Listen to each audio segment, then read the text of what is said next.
A kú dédé àsìkò yìí nílé lóko lẹ́yìn odi ní gbogbo ibi tí afẹ́fẹ́ Ojútèrè tẹlifíṣàn tún fẹ́ dé ní àkókò tẹ̀yìn wò fọ́nrán yìí. Gẹ́gẹ́ bí ìṣe tiwa, a kí yín pé ẹ ṣé tẹ̀ ń darapọ̀ wá ní gbogbo ìgbà. A kí yín pé ẹ ṣé tẹ̀ ń bá wa like àwọn fọ́nrán wa. A kí yín pé ẹ ṣé tẹ̀ ń bá wa subscribe sí YouTube channel wa. Bẹ́ẹ̀ ni ẹ̀yin nìgí lẹ́yìn ọgbà tiwa.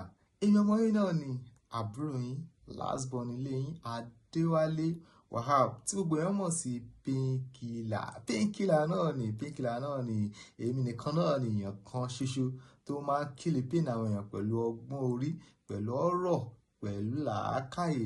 Ẹ̀yin tó bá ṣe bá mi pàdé nígbà àkọ́kọ́, ẹ follow page yìí, ẹ subscribe sórí ẹ tan notification yín kalẹ̀, ẹ bá mi like, ẹ comment, kẹ̀dẹ̀ tún share link ẹ̀ fáwọn èèyàn náà kọ́kọ́ gbọ́n nípa ẹ̀. Ohun tí èmi fẹ́ ká sọ̀rọ̀ lé lórí lẹ́ni náà ni mo rí fọ́nrán kan níbi àwọn ọjọ́ mélòó kan sẹ́yìn tí àwọn bàbá kan tó ní church ó lé àwọn èèyàn jáde nínú church.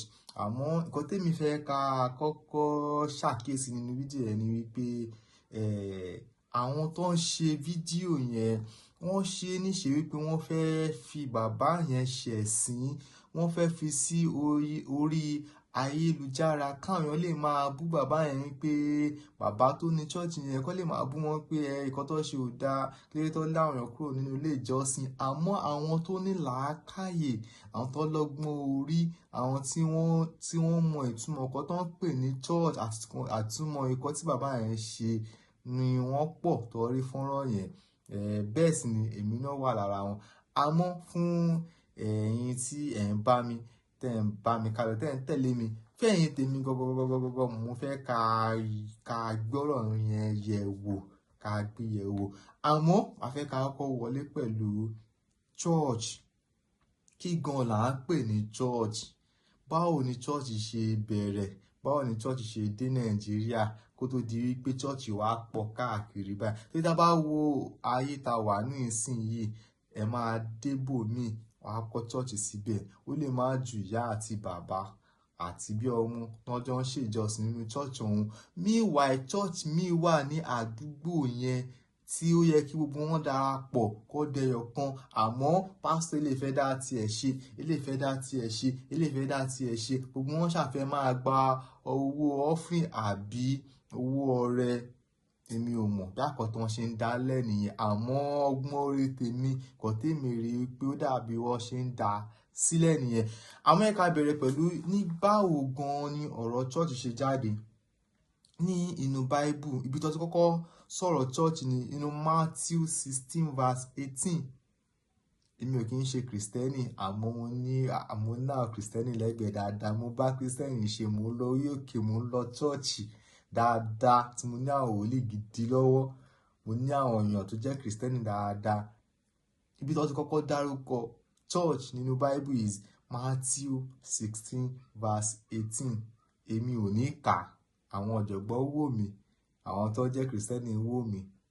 Àwọn tí ó bá dẹ́ wò mí náà, ẹ lọ wá àkọ́ tí wọ́n sọ ń pa nínú bẹ̀.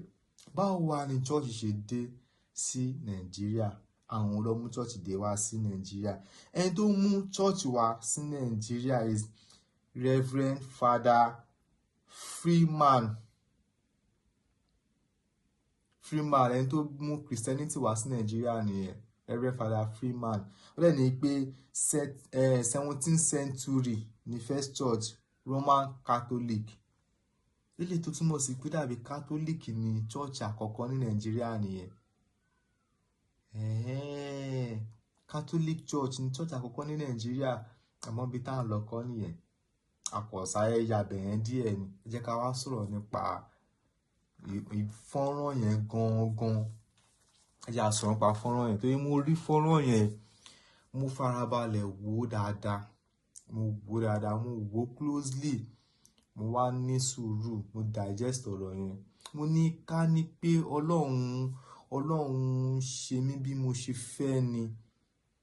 Tọ́nà bá ṣe mí bí mo ṣe fẹ́, irú bàbá yẹn tó lé àwọn èèyàn kúrò ní church yẹn, ó yẹ kí n wá bàbá yẹn lọ, kí n ta lọ́rẹ ńlá kan. Bó ṣe wù mí lọ́kàn mi nìyẹn. Bó ṣe wù mí ní ọkàn mi nìyẹn, kí n wá bàbá yẹn lọ, kí n ta lọ́rẹ ńlá kan. Kí ni mo fẹ́ ta lọ́rẹ fún? kò kí ń ṣe torí pé kò lé àwọn people yẹn kúrò ní church. Kó ní fẹ́ ta lọ́rẹ fún ni wípé tí irú àwọn bàbá yẹn ò kàn pọ̀ ní society, tí irú wọn bá pọ̀ ní society ni àwọn èèyàn ò ní yọ̀lẹ̀, àwọn èèyàn máa wá iṣẹ́ lọ. Àwọn èèyàn máa wá iṣẹ́ lọ. Tá bá wọ ọ̀pọ̀lọpọ̀ church lénìí, Monday wà á ráwọn èèyàn church, Tuesday wà á rí èèyàn church, Wednesday wà á rí èèyàn church. Ó tẹ̀ máa ṣe mí lánàá tí bá ń jáde, àwọn church tó máa sábà wà lẹ́gbẹ̀ẹ́ títí tó máa tóbi gan, wọ́n máa ṣe program ní time tó yẹ káwọn èèyàn wà níbi iṣẹ́. Wọ́n máa ṣe program, àwọn èèyàn máa fi ibi iṣẹ́ sílẹ̀, wọn ò lè wáṣẹ́ lọ, máa wáṣẹ́ ìyanu nínú church. Ṣé Ọlọ́run tó ní pé iṣẹ́ ọwọ́ wa lòun máa fi ṣe kíní kan fún wa, tí gbàgbé bóyá sọ nínú Bible yẹn pé iṣẹ́ ọwọ́ wa lòun máa bùkún àbíkún? Ṣé kò mọ nǹkan tó ń sọ mọ́ ni? Níṣẹ́, ní kọ̀kọ̀, ẹlòmíì máa ní ṣọ́ọ̀bù, á ti ṣọ́ọ̀bù á lọ jókòó sí church, á máa gbàdúrà. Meanwhile, pẹ̀lú ìgbàgbọ́ tèmi tún mọ̀, ìgbàgbọ́ tèmi tó dá èmi lójú ni wípé tó bá tún wà níbi iṣẹ́ tó wà ní church, tó bá ń fi ọkàn gbàdúrà, Ọlọ́run gan tún lè gbàdúrà yẹn ju inú church tó wà yẹn lọ. Torí pé àmọ́ kan tí ẹni tó ní church gan tó fi pilẹ̀. Ọ̀pọ̀lọpọ̀ wòlíì lénìí, ọ̀pọ̀lọpọ̀ pásítọ̀ lénìí, ọ̀pọ̀lọpọ̀ ogun wọn lénìí wọ́n ti tojú bọ̀ kan torí wọ́n fẹ́ rí èrò. Ọ̀pọ̀lọpọ̀ àwa tí à ń ṣe wòlíì, tá à ń ṣe pásítọ̀, tá à ń ṣe kankan, ọ̀pọ̀lọpọ̀ wa la mọ́ níwájú Olúwa ju pásítọ̀ yìí lọ. Ìwọ tó mọ́ níwájú Olúwa, wàá fi iṣẹ́ ẹ sílẹ̀, wàá fi ọ̀nà àtijọ́ àti mú ẹ sílẹ̀, wàá lọ sí church, wàá lọ jókòó, wàá máa gbàdúrà. Ìwọ̀nba tó tún rí níbi iṣẹ́, wàá tún fi máa dáwọ́ offering fẹ́ni tí kò mọ́ níwájú Olúwa. A tún máa dáwọ́ offering, wàá máa dáwọ́ gbogbo ẹ̀. Bẹ́ẹ̀ sì ni báwọn wòlíì tí wọn mọ̀ ìṣe wà náà ni àwọn ẹni bíi bó ṣe wà náà. Bẹ́ẹ̀ sì ni àwọn tó dá náà tó tún mọ́ tún wà náà. Àmọ́ ó kù sáà fún ara tá bá wo gbogbo ilẹ̀. Mi máa ń sọ, mo ní ìgbà tó máa ní kẹ́ Nàìjíríà yìí kò lè dá kíní kan, Nàìjíríà ìjọba ló ń da Nàìjíríà rú, ìjọba ló ṣe kíní kan. Mi máa ń sọ kíní kan fún àwọn, máa ń sọ fún wọn pé ìjọba díẹ̀ ni tìjọba nípa àkọ́ tó ń ṣe orílẹ̀-èdè Nàìjíríà yìí, díẹ̀ ni tìjọba ń bẹ̀. Ìkọ́ tó ń pa orílẹ̀-èdè Nàìjíríà yìí jẹ́ ni pé a ti wà too religious, a ti wà religious jù. Tẹ́ bá rí àwọn ilẹ̀ ńláńlá tó yẹ kó fi kọ́ company, kó fi kọ́ factory, káwọn èèyàn máa ṣiṣẹ́ ń bẹ̀, wọ́n máa fi kọ́ church. Wọ́n máa fi kọ́ church. Ilẹ̀ tó yẹ kó fi kọ́ factory, wọ́n máa fi kọ́ church, wọ́n máa fi kọ́ mosque. Ilẹ̀ tó yẹ kó fi kọ́ ilé iṣẹ́. Tẹ́ bá lọ sí àwọn developed country, àwọn country tó ń ṣe, àwọn outside country tó ń ṣe dáadáa lénìí, employment yẹ kó máa ṣe dáadáa. Most church mélòó náà, ìgbà mélòó làwọn fi ń lọ church? Even Sunday tó ta yà sọ́tọ̀ pé Sabbath day ká máa fi máa jẹ́ ọ̀sìn fún ọlọ́run kíní kan, púpọ̀ ni wọ́n gan òun lọ church ní Sunday ọ̀hún, kọ̀sọ́ máa busy ibi iṣẹ́. Ọlọ́run gbàdúrà wọn náà, wọ́n progress. Gbogbo ìgbàgbọ́ tí ó ti wà níbi pé tá a bá ti lọ sí church, tá a bá ti lọ sí mosque, Ọlọ́run lè gbàdúrà wa. Irọ́ dẹ̀ ni. Ẹ jẹ́ a fi mentality pé ká lọ máa jókòó sí church yẹn sílẹ̀. Ẹ jẹ́ ká wá iṣẹ́ lọ. Ẹ jẹ́ a wá iṣẹ́ tó kódà gan tó bá yẹ pé ìjọba lè ṣe irú kan báyìí ni pé yàtọ̀ sí Sunday, church tó bá rí tó bá tún open láàrin ọ̀sẹ̀ kan máa dáwó. Kó fi kọ́ company. Kò tó ń jẹ́ kí poverty máa pọ̀. Mosque náà tó bá ní pé bí yàtọ̀ sí pé wá kírun kan sí irun tiẹ̀ 5 times daily nìyẹn. Kó wá kírun, kó wá lọ ṣàṣàlátù kan ní ìjọ kan yàtọ̀ sí Sunday pé kíní kan, kó dáwó kó fi kọ́ company. Kò tó jẹ́ kí poverty máa pọ̀ lórílẹ̀-èdè Nàìjíríà yìí, òun ní gbogbo àti wà religious jù. Àwọn pásítọ̀ yóò dẹ̀ lè sọ òótọ́ fún yín pé kẹ́ jáde kẹ́ lọ ṣiṣẹ́, torí àwọn náà fẹ́ gba offering, wọ́n fẹ́ gba ìdámẹ́wàá, wọ́n fẹ́ gba gbogbo ẹ̀kọ́ táwọn iṣẹ́ tí àwọn nìyẹn, ọ́fíìsì àwọn làwọn wà, business tí wọ́n ní church yẹn. Ẹ̀yin máa fi business yín sílẹ̀, ẹ máa fi iṣẹ́ yín sílẹ̀, ẹ máa lọ jókòó ti business oní business pé ẹ ń support ẹ̀. Báwo lẹ ṣe fẹ́ grow? Báwo ni country ṣe fẹ́ grow? Báwo ni poverty ṣe fẹ́ kúrò lórílẹ̀-èdè Nàìjíríà yìí?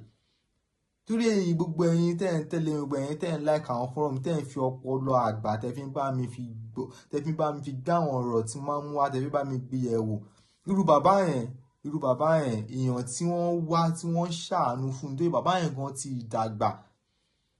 A máa rí pé bàbá yẹn jẹ́ nǹkan tí kò fẹ́ ọ̀lẹ ló jẹ́ kó lé àwọn pípín yẹn kúrò nínú nínú church yẹn pé kó wáṣẹ́ lọ, ó dẹ̀ tilẹ̀kùn church yẹn. Bóyá kó dẹ̀ ṣe rí nìyẹn. Tí irú bàbá yẹn bíi 3 4 bá wà nínú àwọn church, iṣẹ́ àwọn èèyàn máa wá iṣẹ́ lọ.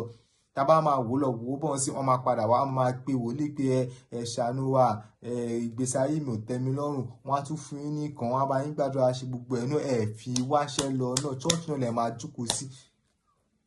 Church náà lè máa jókòó sí. Àwọn pastor wa lè ń lo private jet, àwọn gan lo private jet, wọ́n ń lo gbogbo àwọn ìmáàmù wọ́n ń lo escort káàkiri, wọ́n ń lo ẹ̀ káàkiri. Ẹ̀yin tẹ̀tẹ̀ lọ ń jókòó tí wọn ayé yóò dẹ̀ kúrò lójú kan. Ṣé kò yẹ kẹ́ ẹ ti ní làákàyè báyẹn pé ẹ wá solution sọ́rọ̀ ayé yín? Kò ń ṣègbà tẹ́ bá jókòó pa sí church, tẹ́ jókòó pa sí mosque lẹ́ máa tó rí tẹ̀síwájú. Èmi ò ní sọ̀rọ̀ tó pọ̀ lórí ọ̀rọ̀ yìí ná, kí ó má dàbí pé wọ́n ní ọ̀rọ̀ tí ó kàn mí kan ni mò ń dá sí, àbí làákàyè mélòó mo ní nípa church, àbí kan bá wọn tó jọ́jọ̀gbọ́n tó bá gbọ́rọ̀ yìí, wọ́n máa gbọ́, máa digest ẹ̀. Wọ́n máa gbọ́rọ̀ yìí, wọ́n máa digest ẹ̀. Táwa ní ká wo dáadáa, gbogbo àwọn tó ní richest man in Africa, gbogbo àwọn Elon Musk, in world, gbogbo àwọn Elon Musk, gbogbo àwọn kí ló ń pè gbogbo wọn, ṣé wọ́n lọ church ni? Ṣé wọ́n ráyè church pé kinní kan ni? And they are doing perfectly well. Wọ́n lè máa gbàdúrà máa ń ní ọ̀bọ̀, ṣé wọ́n ní church kan tẹ́rí tí wọ́n ń lọ. Gbogbo àwọn Dangote tí Dangote náà bá ṣe bí gbogbo àwọn pastor yẹn ṣe ń ṣe, tó ń fi gbogbo ilẹ̀ tó ń ra acres of land tó ń rà tó fi ń kọ́ church. Tí Dangote náà bá fi ilẹ̀ tí ẹnu tó náà bá fi kọ́ church, ṣiṣẹ́ máa wà rárá. Ṣé a máa lépo ní orílẹ̀-èdè Nàìjíríà? Ṣé kú máa wálẹ̀ díẹ̀ báyìí? Ṣé a máa ní flour, a máa ní cement, a máa lè máa kọ́lé, a máa import cement, máa import gbogbo ẹ̀ báyẹn náà ni? Ẹ jẹ́ á ronú náà. Tí gbogbo yẹn bá ń ṣe báwọn pastor yẹn ṣe tó ń kọ́ church, àbí tí gbogbo yẹn bá ń ṣe báwọn pastor yẹn ṣe tó ń jẹ́ káwọn èèyàn máa jókòó rádaràdá sínú church láì níṣẹ́ láì lẹ́nìtìn, ṣé country máa rí bó ṣe rí yìí ni? Ẹ jẹ́ ká ní mentality, ẹ jẹ́ ká stop gbogbo rádaràdá tá à ń ṣe yẹn. Ẹ jẹ́ ká stop ẹ̀. Church, mosque, Sunday ni. Other days of the church, ẹ fi wáṣẹ́ lọ. Ẹ máa complain pé ìjọba díẹ̀ ní tìjọba ń bẹ̀, díẹ̀ kíní báyìí ní tìjọba.